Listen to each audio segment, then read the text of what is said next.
मैं कह रहा हूं मैं बिल्कुल भाजपा ज्वाइन कर लूंगा महाराज, आज अभी इसी वक्त इस मैसेज के नीचे मेरा 15 लाख वाला भी मैसेज आ जाए महाराज, तुरंत है मैडम, तुरंत है। मैं ईश्वर की शपथ लेता हूं, मैं भाजपा का अच्छा कार्य करता हूं। काली मिर्च गोरी हो सकती है, गरम मसाला एक बार ठंडा हो सकता है, लेकिन जिनके दिमाग में वो गोबर भर गया है ना, गोबर की कोनो सफाई नहीं है। इसीलिए मैं बार बार बोलता हूँ कि तबाह होते हुए तबाही नहीं दिखती है, और ये अंधभक्ति है महाराज, इसकी कोई दवाई नहीं बिकती है। एक आदमी IIT बनाता है, एम्स बनाता है, यहाँ पे लेडी हार्डिंग बनाता है, हमारा स्कूल बनाता है, हमारे गोंडा में कई अस्पताल बना देता है। उस आदमी ने कभी ढिंढोरा नहीं पीटा। और भाजपा वाले ढिंढोरा पीटने का काम करते हैं कि हमने शौचालय बनाया है, इज्जत घर बनाया है। किसी ने कहा था कि वो चूनर धानी भूल जाते, वो पुरवा की रवानी भूल जाते, अगर वो 4 दिन आके हमारे गांव में रह जाते तो ये सारी लमतरानी भूल जाते। उत्तर प्रदेश में पुलिस से डर लगता है, बिहार में चले जाइए अपराधियों से डर लगता है, हरियाणा में चुनाव है, मैं जाऊंगा, डरता तो नहीं हूँ, मैं जाऊंगा। हरियाणा में मुझे गौरक्षकों से डर लगता है। खैर बद्धी भी बंधी हुई है और शिखा भी बहुत बड़ी है, तो मैडम हो सकता है कि हम सुरक्षित रहें, बाकी वर्तमान सरकार में डर लगता है। नमस्कार, मैं कशिश और स्वागत है आपका DS4 न्यूज में। देखा जाए कि राहुल गांधी अमेरिका पहुंचे और वहां पर तमाम बयान दिए, लेकिन उसके बाद भाजपा यहां पर लगातार उन्हें घेरते हुए नजर आ रही है। आरक्षण के मुद्दे पर घेर रही है, लगातार उन्हें देशद्रोही यहाँ पर कहा जा रहा है। और अब देखा जाए तो जो सिख समुदाय है वो यहाँ पर राहुल गांधी के आवास के बाहर भी पहुंचा और लगातार ये बयान दिए जा रहे हैं कि यहाँ पर राहुल गांधी ने जो भी टिप्पणियां की वो देश की कहीं ना कहीं इमेज गिराने की कोशिश की जा रही है। तो यहाँ पर राहुल गांधी अमेरिका जाते हैं। अब देखिए सिख समुदाय जो है वो लगातार ये कह रहे हैं कि राहुल गांधी बाहर जाके देश की बेइज्जती कराते हैं। देखिए मैडम, प्रधानमंत्री नरेंद्र मोदी जी का एक बयान था कि मैंने पता नहीं कौन से कर्म किए थे कि मैं भारत में पैदा हुआ, ये प्रधानमंत्री जी का बयान था। राहुल गांधी जी विदेश में भी जाकर वास्तविक मुद्दों पर बात रखते हैं। अभी उन्होंने बेरोजगारी पे बात की कि चाइना में बेरोजगारी नहीं है, मतलब भारत में बहुत ज़्यादा, देश का 83% से ज़्यादा युवा बेरोजगार है। ये आप भी जानती हैं, हम भी जानते हैं और तमाम लोग जानते हैं, शायद मोदी जी भी जानते हैं। वो तो नहीं जानते, वो जानते तो रोजगार दे देते। उनका वादा था 2 करोड़ रोजगार का। प्रधानमंत्री नरेंद्र मोदी जी 2 करोड़ रोजगार देने में असमर्थ रहे। राहुल गांधी जी उन मुद्दों पर बात करते हैं। आप बताइए, भारतीय जनता पार्टी का अभी कंगना रनावत एक सांसद है, उन्होंने कहा जातीय जनगणना नहीं होनी चाहिए। राहुल गांधी जी लगातार जातीय जनगणना की बात करते हैं। अभी मोहन भागवत RSS प्रमुख, उन्होंने कहा कि जातीय जनगणना नहीं होनी चाहिए। अब आप बताइए कि जाति देख के मारा जाता है, दाढ़ी टोपी देख के मारा जाता है, जाति के आधार पर घर गिराया जाता है। उत्तर प्रदेश में ऐसी कई घटनाएं आई हैं, अभी जल्दी में मंगेश यादव। तो आप बताइए कि जाति के आधार पर तो भेदभाव होगा, लेकिन जातीय जनगणना क्यों नहीं होगी? जब तक जातीय जनगणना नहीं होगी तब तक हम लोग लगातार बोलते रहेंगे। मैडम, आपकी जानकारी के लिए बता दें कि अगर प्रधानमंत्री नरेंद्र मोदी जी जातीय जनगणना नहीं करवाते हैं तो देश का अगला प्रधानमंत्री जातीय जनगणना करवाने के लिए बहुत तैयार। लेकिन यहाँ पर देखा जाए तो लगातार एक के बाद एक नेता ये कह रहे हैं कि जो सिख थे वो परेशान थे, उनके घर यहाँ पर जला दिए गए थे, 3000 से ज्यादा सिख मारे गए थे कांग्रेस के समय पर, राजीव गांधी जी के समय पर। और यहाँ पर अब राहुल गांधी कह रहे हैं कि BJP के समय पर सिख परेशान है। मैडम बताइए कि जो उस समय हुआ उसके प्रति सहानुभूति है, जो भी हुआ गलत हुआ, लेकिन आज बताइए कि सिख समाज को आज क्या बोला जाता है? अगर वो अपने हक अधिकार की बात करते हैं तो आज उनको क्या बोला जाता है? क्या बोला जाता है? आप बताइए। किसान सबसे ज़्यादा पंजाब और हरियाणा का आता है, सिख भी किसान होता है मैडम। किसान का कोई जाति नहीं होती है, वो ओझा भी किसान हो सकता है और आप भी किसान हो सकती हैं, और हो सकता है कि आपकी भी 2 पीढ़ी पहले किसान ही रही हो। हमारे बाबा दादा और पिताजी आज भी किसानी करते हैं। वो लोग अपने हक अधिकार की जब बात करते हैं तो वर्तमान सरकार उनको खालिस्तानी बोलने का काम करती है कि नहीं करती है? आप बताइए कि दलित समाज को अगर वो अपने हक अधिकार की बात करता है तो उनको नक्सलवादी बोल दिया जाता है। अगर मुसलमान अपने हक अधिकार की बात करता है तो उनको आतंकवादी बोल दिया जाता है। आखिर मैडम हम लोग अपने हक अधिकार की बात किससे करें? देश है, देश में लोकतंत्र है, धरना प्रदर्शन विरोध सरकार का या सत्ता किसी का भी करने का अधिकार है, लेकिन आज के समय पर अगर कोई करता है तो उसको प्रताड़ित किया जाता है। तो देखिए ना, कंगना रनावत ने इसी बात पे तो बोला था कि वो जो किसान बैठे थे वो किसान तो थे ही नहीं। मैं क्षमा चाहता हूँ, आपने कंगना रनावत का नाम लिया। हमारे धर्म गुरु हैं शंकराचार्य जी महाराज, उन्होंने कहा कि उनकी शक्ल देखने से पाप लगता है और उनका नाम लेने से भी पाप लगता है। हम लोग उन पर बात करना उचित नहीं समझते हैं। मैडम, कोई दूसरा मुद्दा है तो बात कीजिएगा। आरक्षण पे बात कर लेते हैं। यहाँ पर राहुल गांधी ने तमाम बयान दिए थे आरक्षण को लेकर, लेकिन यहाँ पर BJP ये जता रही है कि राहुल गांधी आरक्षण खत्म करना चाहते हैं देश में। मैडम, आप बताइए कि जो 24 घंटा संविधान बचाने की और आरक्षण की बात कर रहा हो, 50% आरक्षण की बात कर, वो आरक्षण को खत्म करने की बात करेगा। आरक्षण को तो वर्तमान सरकार खत्म करना चाहती है। आपको याद होगा इनके कई ऐसे नेता हैं जिन्होंने कहा था कि 400 पार दे दीजिए, संविधान बदलना जरूरी है। संविधान बदलने की ये बात क्यों कर रहे थे? क्योंकि इनको आरक्षण खत्म करना था। तो ऐसा अभी देखिए मल्लिकार्जुन खड़गे ने भी यहाँ पर एक बयान दिया है कि 400 की बात करने वाले यहाँ पर 292 पे 240 भी नहीं आई मैडम, 292 कहाँ कर रही है, 240 भी पार नहीं। 40 जी। अगर वैसे देखा जाए तो गांव के भाषा में कहा जाए लंगड़ा, लंगड़ी समझते हैं ना, लंगड़ी सरकार है और लंगड़ी सरकार कभी भी गिर सकती है। और अब तो मौसम भी मैडम बेकार हो रहा है, मतलब मिजाज बदल रहा है, तो माहौल बन गया है। 25 के बाद में एक नया प्रधानमंत्री हमारे देश में आएगा जो जातीय जनगणना करवाएगा। इन सारी चीजों से हरियाणा भी विधानसभा चुनाव है, तारीख बहुत नजदीक है, इस पे कुछ ना कुछ फर्क पड़ेगा। मैडम मैं बिल्कुल बता दूं कि हरियाणा और जम्मू कश्मीर 2 जगह चुनाव है अभी जल्दी में, फिर महाराष्ट्र और झारखंड में भी है। चारों जगह भारतीय जनता पार्टी इस बार हारने जा रही है। और 2 राज्य जो अभी हो रहे हैं बिल्कुल इसी समय, इसमें तो भारतीय जनता पार्टी का हारना तय है।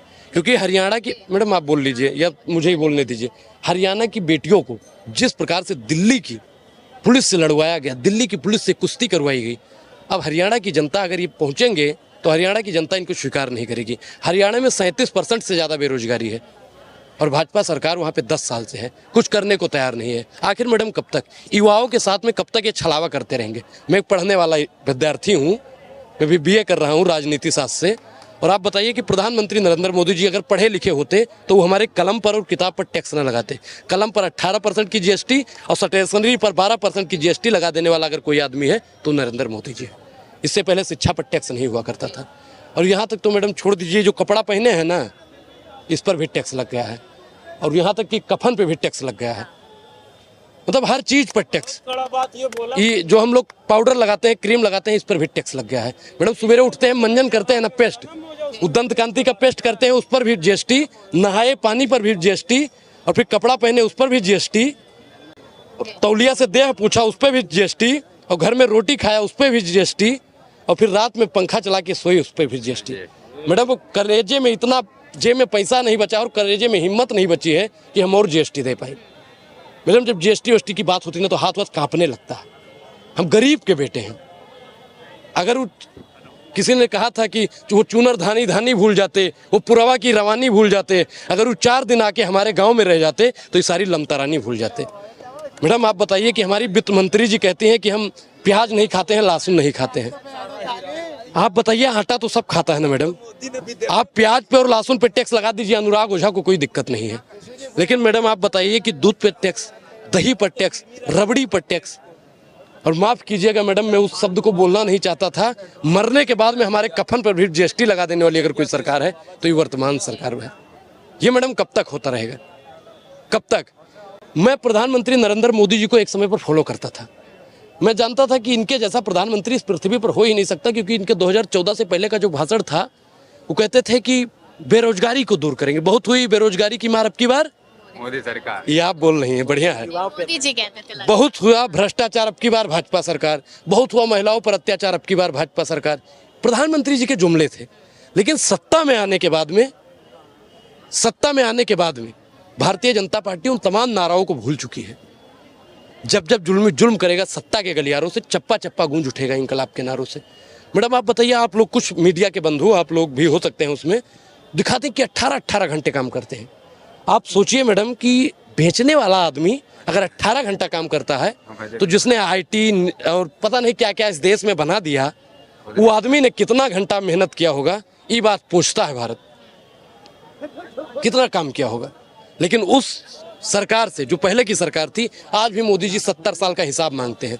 मैं प्रधानमंत्री नरेंद्र मोदी जी से पिछले 10 साल का हिसाब मांग रहा हूँ कि आपने कहा था कि ना डीजल पेट्रोल 35 रुपए में चाहिए कि नहीं चाहिए तो भाजपा को वोट दे, बेटियां गहना लाद के आधी रात को घूमेंगी, बोला था ना भाजपा वालों ने।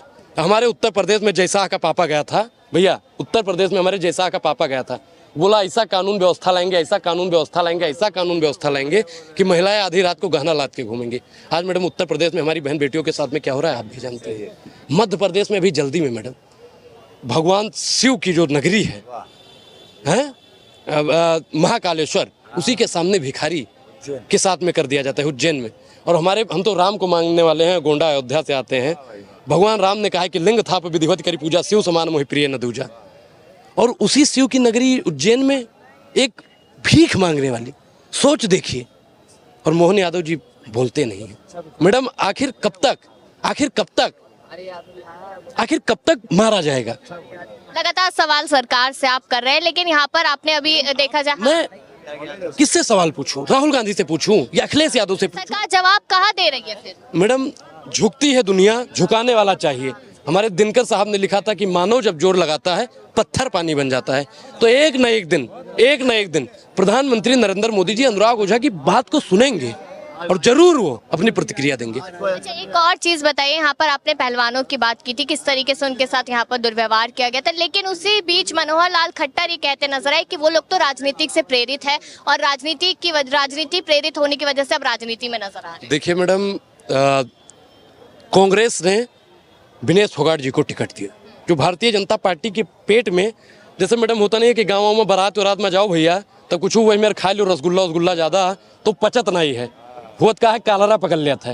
तो ऐसे ही कुछ मतलब भाजपाइयों को कालरा पकड़ लिया है विनेश फोगाट को टिकट मिलने के बाद में। आप बताइए कि जब हमारी बेटी को दिल्ली में घसीटा जा रहा था मैडम, जब हमारी बेटी को दिल्ली में घसीटा जा रहा था, अगर प्रधानमंत्री नरेंद्र मोदी या भाजपा का कोई 2-4 नेता, उस समय 40 से ज्यादा महिलाएं सांसद थी भाजपा की, और किसी ने एक शब्द नहीं बोला हमारी बेटियों के लिए। अगर वही बेटी गुजरात से होती और सरकार कांग्रेस की होती, अगर वही बेटियां किसी अन्य प्रदेश की होती और सरकार कांग्रेस की होती, तो मैडम ये भाजपा वाले शांत रहते। वो एक रानी थी, कोई रानी करके है जो सिलेंडर लेकर घूमती थी, क्या नाम था? स्मृति रानी। वो रानी सीना ठोक ठोक के बोलती कि बहन बेटियों के बलात्कार हो रहा है तो फांसी होनी चाहिए। मैडम स्मृति रानी जी का बयान है कि अगर किसी भी जगह पे बहन बेटियों का बलात्कार होता है तो उसको मृत्यु की सजा मिलनी चाहिए, फांसी दे देना चाहिए। लेकिन आप बताइए उत्तर प्रदेश में जब बहन बेटियों के साथ में रेप होता है, और आप बताइए बिहार में चले जाइए मैडम, अब तो जहाँ जहाँ भाजपा की सरकार है वहाँ पे मुझे डर भी लगता है।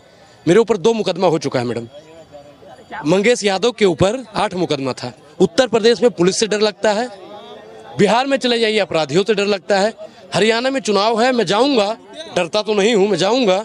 हरियाणा में मुझे गौरक्षकों से डर लगता है, खैर बद्धी भी बंधी हुई है और शिखा भी बहुत बड़ी है, तो मैडम हो सकता है कि हम सुरक्षित रहें, बाकी वर्तमान सरकार में डर लगता है। मल्लिकार्जुन खड़गे यहाँ पर एक बयान देते हैं कि 400 की बात करने वाले 240 पे सिमट गए, अगर हमारी 20 सीटें और आ जाती तो आज भाजपा के तमाम नेता जेल के अंदर होते। मैडम मैं आप फिर बता दूं आपको, राहुल गांधी जी ने पहले ही कहा था कि सरकार किसी न किसी दिन तो बदलेगी, और जिस दिन सरकार बदलेगी ऐसी कार्रवाई होगी कि दोबारा ही कार्रवाई करने की जरूरत नहीं पड़ेगी। मैडम आप बताइए कि जो 19 सीटों में 19 वोट चंडीगढ़ में मेयर चुनाव का, जो 19 वोट में धांधली कर सकता है, तो मैडम देश के इतना बड़ा चुनाव में कितनी बेईमानी किया होगा, ये बात आप भी जानती हैं। बाकी आपके चेहरे पर इस्माइल है, वो बता रहा है कितना बड़ा बेईमानी हुई होगी। ये कह रहे कि जनता हमें पहले भी पसंद करी थी, जनता अभी भी पसंद करी, आगे भी पसंद करेगी जनता। देखिए मैडम, कुछ लोग पसंद तो औरंगजेब को भी करते थे, कुछ लोग पसंद डलहौजी को भी करते थे, कुछ लोग मुगलों को पसंद करते थे, कुछ लोग अंग्रेजों को पसंद करते थे। तो ये तो भारत है मैडम, यहाँ पे विभिन्न प्रकार के लोग पाए जाते हैं। तो मैडम सबकी अपनी अपनी पसंद है। हम नरेंद्र मोदी को देश की जनता नहीं पसंद करती है, उनको ईवीएम पसंद करता है, आप जैसे पत्रकार पसंद करते हैं, और कुछ आप जैसे पत्रकार नहीं करते। मैडम देखिए, मैंने पत्रकार बोला तो आप क्यों चढ़ रही हैं? आपने कहा आप जैसे पत्रकार। मैडम आपके जैसे सुंदर सुंदर पत्रकार वहां भी बैठे हैं, आपके जैसे ही सुंदर सुंदर पत्रकार वहां पे बैठे हैं। तो मैडम कुछ लोग हैं जो पसंद करने का काम करते हैं, और बाकी अगर देश की जनता का देखा जाए तो वो एक ही आवाज एक ही धुन में कहती है कि भाजपा हटाओ, बेरोजगारी मिटाओ, भाजपा हटाओ, आरक्षण बचाओ, भाजपा हटाओ, संविधान बचाओ, भाजपा हटाओ, सवर्ण बचाओ, भाजपा हटाओ, पत्रकार बचाओ, भाजपा हटाओ, इलेक्शन बचाओ, भाजपा हटाओ, देश बचाओ। ये देश की जनता आप कह रही है मैडम, ये अकेला अनुराग ओझा नहीं कहता है। अब देश की जनता ने ठाना है कि 25 तक किसी न किसी प्रकार से भाजपा को हटाना है। और मैडम एक चीज बता दें कि जैसे ही चार जगह पे चुनाव अभी जल्दी में होने वाला है, चारों जगह पे भाजपा हारेगी, तैसे अल्पमत में चली जाएगी। अब आप सोच रही होंगी कि विधानसभा के चुनाव में भाजपा अल्पमत में कैसे जाएगी। चंद्रबाबू नायडू और नीतीश चाचा, वो तो पलटू राम है। कोई अगर नीतीश चाचा की बात करता है ना मैडम, कोई नीतीश चाचा की बात करता है ना, तो मुझे पूनम की रात याद आती है, जिसमें क्या होता है कि एक आपने भी पढ़ा होगा पारो की कहानी है, तो उसमें क्या होता है कि एक महिला मित्र होती है उस लड़के की, और वो दोनों पूनम की रात में चंदोरिया को देख के, मतलब चांद को देख के बाहों में लिटा के अच्छी अच्छी बात करते हैं कि हमारा भी ऐसा होगा, हम ये करेंगे वो करेंगे, अपना भी परिवार होगा, अपने 2 बच्चे होंगे, उसको यहाँ पढ़ाएंगे वहाँ पढ़ाएंगे। लेकिन जैसे ही पूनम की रात खत्म होती है, जैसे ही पूनम की रात खत्म होती है, लड़की लड़के को नहीं पहचानती है, लड़का लड़की को नहीं पहचानता है। वो मतलब एक सपना होता है। वो पढ़ने में मुझे भी अच्छा लगा, मैंने 2-3 बार पढ़ा, ठीक। तो भाजपा ने जो जो जुमले दिए वो पढ़ने में सुनने में अच्छा लगा। देश की जनता ने कहा कि वाह, ऐसा प्रधानमंत्री आएगा जो सिलेंडर को सस्ता करेगा, डीजल पेट्रोल को सस्ता करेगा, युवाओं को रोजगार देगा। लेकिन मैडम हमको नहीं मालूम था कि अनुराग ओझा को अग्निवीर बना दिया जाएगा। मैडम मैं अपनी अनुराग ओझा गोंडा इंस्टाग्राम प्रोफाइल है, आप नीचे चले जाएंगे, मैं भी एक समय पर आर्मी की तैयारी किया करता था, लेकिन भाजपा ने अग्निवीर बना दिया। अब आप बताइए कि जैसा बीसीसीआई का चेयरमैन बनने के बाद में आईसीसी का चेयरमैन बन जाएगा, और आप बताइए कि हर आदमी पर, यहाँ पे जितना आदमी खड़ा है नहीं सोच रहा होगा कि हमने किसी से कर्जा नहीं लिया है। हर आदमी पे 1.5 लाख से ज़्यादा का कर्जा है मैडम। मैं अभी पढ़ रहा हूँ, अभी मेरे हाथ में कुछ नहीं है, लेकिन मेरे ऊपर भी 1.5 लाख का कर्जा थोपने का अगर किसी ने काम किया है तो वर्तमान सरकार ने। क्यों? सरकार तो कहती है ना, सुनिए, तो सरकार तो कहती है जब विकास होगा तो कर्जा इसलिए आ रहा है, क्या हो गया फिर, विकास तो कर रहे हैं ना। विकास का नाम उन्होंने विनाश रख दिया है। काली मिर्च गोरी हो सकती है, गरम मसाला एक बार ठंडा हो सकता है, लेकिन जिनके दिमाग में वो गोबर भर गया है ना, गोबर की कोनो सफाई नहीं है। इसीलिए मैं बार बार बोलता हूँ कि तबाह होते हुए तबाही नहीं दिखती है, और ये अंधभक्ति है महाराज, इसकी कोई दवाई नहीं बिकती है। भाजपा को सपोर्ट कोई कर रहा है तो वो अंधभक्ति हो गई। ऐसा नहीं बोला है, मैंने ऐसा नहीं बोला है। मैं तो बोलता हूँ कि मैं नितिन गडकरी को सपोर्ट करता हूँ, मैं फॉलो भी करता हूँ उनको। अरे नेता नितिन गडकरी जैसा होना चाहिए, जो रोडों का जाल बिछा दे, जहाँ जहाँ देखेंगे ना लमतरानी रोड बनी हुई है। और भाजपा का कौन सा विकास हुआ है? मोदी ने कौन सा विकास किया है बताइए? शौचालय बनाने का